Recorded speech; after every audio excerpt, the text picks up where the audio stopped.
But I want to tell you one other story just before I get into that, which is, so 11 years ago, I attended my first annual meetings as a G7 governor.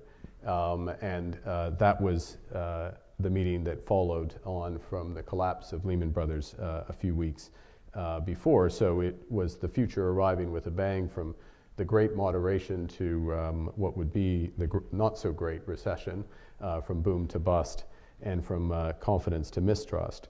And what happened at that set of meetings was the G7 got together and hammered out a plan, but realizing that the world was shifting, decided that actually that plan, G7 was no longer mismanaging the system by that point, but it was the G20, and so there was a hastily called meeting of the G7 finance, or G20, sorry, finance ministers and governors, and at this meeting, literally 11 years ago tomorrow, President Bush walks in, which gets everyone's attention, and he sits down, and he's got Hank Paulson on one side and Ben Bernanke on the other side, and he speaks, to my ear, he speaks well. He says, listen, this is our fault. We're gonna, we made mistakes. We're gonna fix it.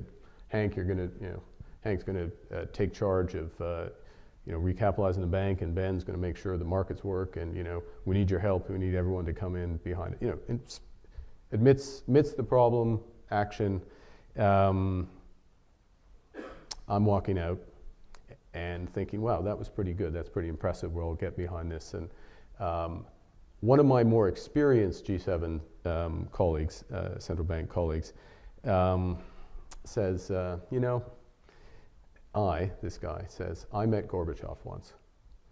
I met Gorbachev once when I was a G7 deputy, and we went to the USSR at the time in '89 because we were providing some advice to them. And we were providing advice to the finance minister, but Gorbachev walks in. And this guy, my wiser G7 colleague, thinks to himself at that time, what's a guy like that doing meeting a guy like me?